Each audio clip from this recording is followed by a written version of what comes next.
فلا اقسم بمواقع النجوم، یہ لا جب آتا ہے پہلے تو وہ مخاطب کی بات کی نفی کرنے کے لیے، نے اٹ از لائک دیٹ، یہ نفی ہے۔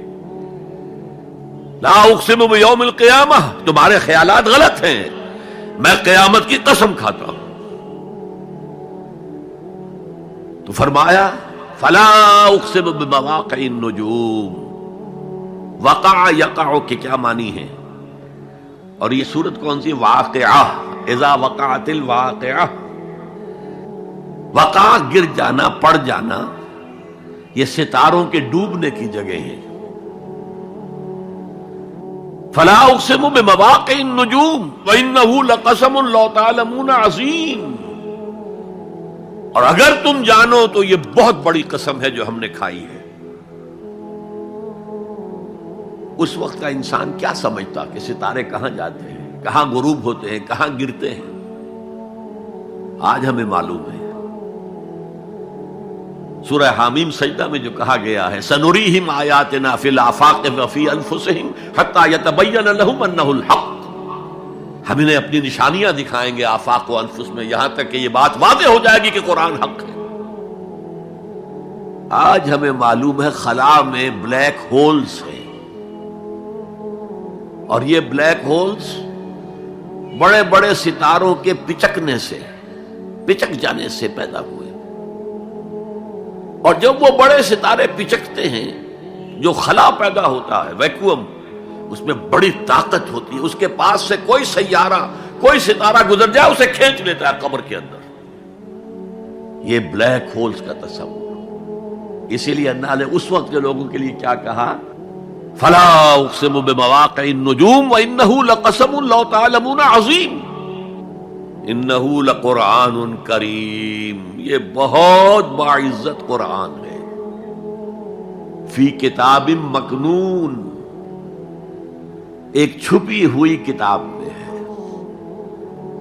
لا یمسہ الا المطہرون، اسے چھو ہی نہیں سکتے مگر انتہائی پاک ہستیاں۔ اس کے کیا معنی ہے؟ پہلی بات تو ہمیں معلوم ہو گئی، مراد فرشتے ہیں، بے ایدی سفرۃ کرام بررہ، اسی کی شرح ہو رہی ہے نا۔ اسی سے ایک فقہی مسئلہ نکالا گیا کہ بغیر وضو کے ہاتھ نہ لگاؤ، لیکن اس کا اصل مفہوم کیا ہے وہ سمجھیے۔ قرآن کی روح تک کوئی نہیں پہنچ سکتا جب تک کہ تزکیہ نفس نہ ہو گیا۔ اگر حب مال، حب دنیا، حب جاہ، حب شہرت، اگر یہ تمام محبت میں دل سے نکل نہ جائیں تو قرآن کی روح تک آپ کی اپروچ نہیں ہوگی۔ مولانا روم نے کہا ہے، اگرچہ ذرا میں سمجھتا ہوں کہ انہوں نے بہت سخت الفاظ استعمال کیے ہیں، ماز قرآن مغزہا برداشتے استخاں پیش سگا انداختے، ہم نے قرآن سے اس کا مغز لے لیا ہے، جو ایسنس ہے وہ کھینچ لیا ہے، ہڈی کا گودا جو ہے وہ ہم نے نکال لیا ہے، ہڈیاں ہم نے پھینک دی ہیں کتوں کے سامنے جو لڑ رہے ہیں۔ علم کلام کا مسئلہ ہے صفات حق حق سے جدا یا عین ذات، قرآن مخلوق ہے یا نہیں ہے، غیر مخلوق، اور بڑے بڑے ہو رہے ہیں اس کے اوپر، یہ کتے لڑ رہے ہیں ان ہڈیوں کے اوپر۔ ہم نے اس میں سے اصل شے نکال لی، وہ کیا ہے؟ اللہ کی محبت، اللہ کی معرفت، یہ ہے اصل شے۔ معاذ قرآن مغزہ برداشتے استخاں پیش سگا انداختے۔ تو جب تک انسان کا باطن پاک نہ ہو جائے وہ قرآن کے چھلکوں سے کھیلتا رہے گا، چاہے وہ کہنے کو مفسر ہو، قرآن کے باطن تک کبھی نہیں پہنچے گا۔ فی کتاب مکنون لا یمسہ الا المطہرون تنزیل من رب العالمین، یہ تھوڑا تھوڑا کر کے اتارا گیا ہے رب العالمین کی طرف سے۔ انزال کے معنی ہے دفعتاً اتار دینا۔ لیلۃ القدر میں آیا انا انزلناہ فی لیلۃ القدر، رمضان کے بارے میں شہر رمضان الذی انزل فیہ القرآن، باب افعال، لیکن حضور پر ایک دم نہیں اترا، تھوڑا تھوڑا تھوڑا تھوڑا 23 برس میں جا کر اس کی تکمیل ہوئی۔ اب دیکھیے جو شکوہ کیا اللہ نے، کیا اس جیسی نعمت سے تم مداہنت کر رہے ہو، بے اعتنائی کر رہے ہو، اسے پڑھتے نہیں ہو، اسے سمجھتے نہیں ہو، اس پر عمل نہیں کرتے، اسے اپنا امام نہیں بناتے؟ تمہارا طرز عمل یہ ہے، بلکہ تم نے اپنا نصیب یہ بنا لیا ہے کہ تم اسے جھٹلا رہے ہو۔ غور کیجئے، جھٹلانا جو ہے دو طرح کا ہے۔ ایک ہے زبان سے کہنا کہ یہ نہیں ہے، کوئی اللہ کا کلام نہیں ہے، یہ قرآن وغیرہ جھوٹ، سب اساطیر الاولین ہیں، یہ محمد نے گھڑ لیا ہے وغیرہ وغیرہ، جھٹلانا ہو گیا۔ ایک جھٹلانا ہے عمل سے جھٹلانا، مان تو لیا اللہ کا کلام ہے لیکن اس کی حرام کردہ شے کو اپنے لیے حلال کیا ہوا ہے۔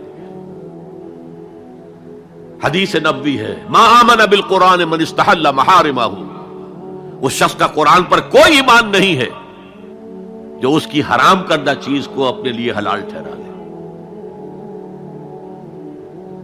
اس اعتبار سے غور کیجئے، اور اس کی مثال بھی دی ہوئی ہے سورہ جمعہ میں،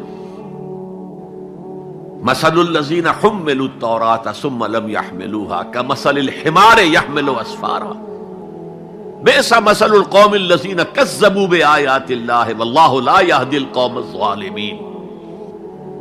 مثال ان لوگوں کی جو حامل تورات بنائے گئے تھے اور پھر انہوں نے اس کی ذمہ داری کو ادا نہیں کیا، اسے قائم نہیں کیا، اس کے احکام پر عمل نہیں کیا۔ جیسے فرمایا ہے سورہ اعراف میں، قل یا اہل الکتاب، کہہ دیجئے اے نبی صلی اللہ علیہ وسلم، اے کتاب والو، لستم علی شیء حتی تقیموا التوراۃ والانجیل وما انزل الیکم من ربکم، تمہاری کوئی حیثیت ہماری نگاہ میں نہیں ہے، تمہارا منہ نہیں ہے کہ ہم سے دعا کرو جب تک کہ تم تورات اور انجیل کو اور جو کچھ نازل کیا گیا تمہاری طرف اسے قائم نہیں کرتے۔ آج اللہ ہماری دعائیں نہیں سنتا، 30 لاکھ جا کر حج کرتے ہیں، دنیا کے حالات میں کوئی ذرہ برابر فرق آتا ہے؟ اول تو حرام کی کمائی سے حج ہو رہا ہے، تو حج ہے ہی نہیں سرے سے۔ جو کچھ کرتے گئے تھے سودی کاروبار وہی آ کر دوبارہ شروع کر دیا، سرکاری ملازم تو جو رشوت پہلے لے رہے تھے اس کے بعد آ کر شروع کر دیا۔ یہ کیا ہے؟ یہ تکذیب بالعمل ہے، جھٹلانا ہے۔ تم نے اپنا نصیب یہ بنا لیا ہے کہ تم قرآن کو جھٹلا رہے ہو، جیسے کہ انہوں نے جھٹلایا تھا۔ مثل الذین حملوا التوراۃ ثم لم يحملوها كمثل الحمار يحمل اسفارا، ان کی مثال ان گدھوں کی سی ہے جن پر کتابوں کا بوجھ لاد دیا گیا۔ مکالمات فلاں تم گٹھڑی باندھ کر گدھے کے اوپر رکھ دیجئے تو کیا وہ واقعی منطقی اور فلسفی بن جائے گا؟ یہ مثال اللہ دے رہا ہے۔ اور یہ مثال کیوں دی گئی ہے؟ اس آئینے میں ہمیں ہماری تصویر دکھائی گئی ہے۔ تم اگر قرآن کا حق ادا نہیں کر رہے تو تمہاری مثال وہی ہے جو یہود کی تھی۔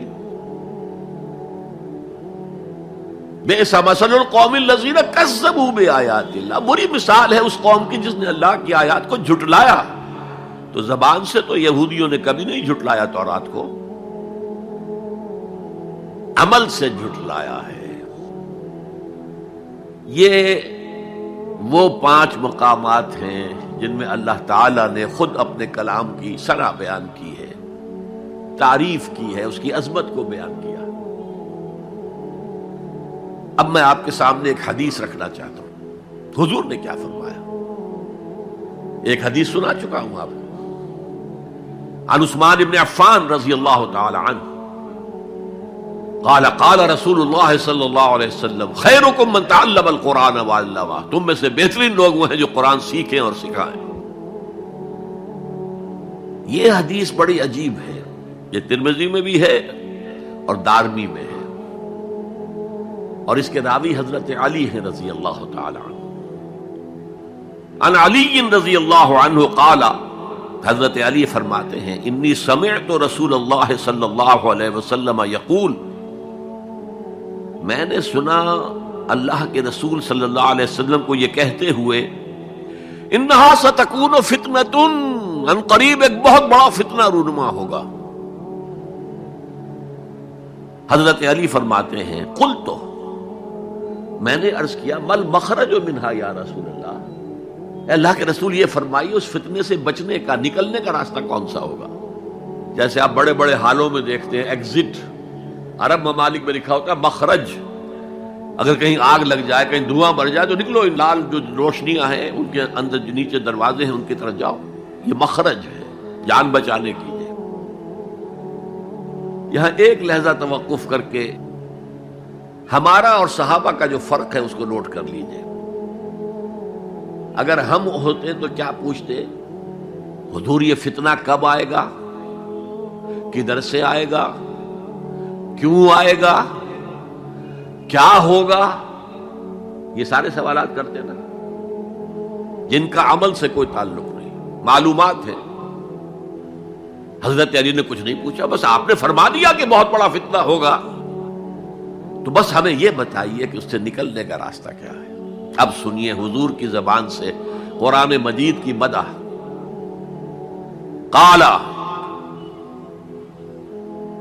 کتاب اللہ، فتنوں سے بچانے والی اللہ کی کتاب ہے۔ فیہ نبأ ما قبلکم، اس میں تم سے پہلے جو تھے ان کی بھی خبریں ہیں، قوم نوح اور قوم عاد اور قوم سمود اور قوم مدین اور آل فرعون اور سدوم اور عمورہ کی بستیوں کے حالات ہیں کہ نہیں؟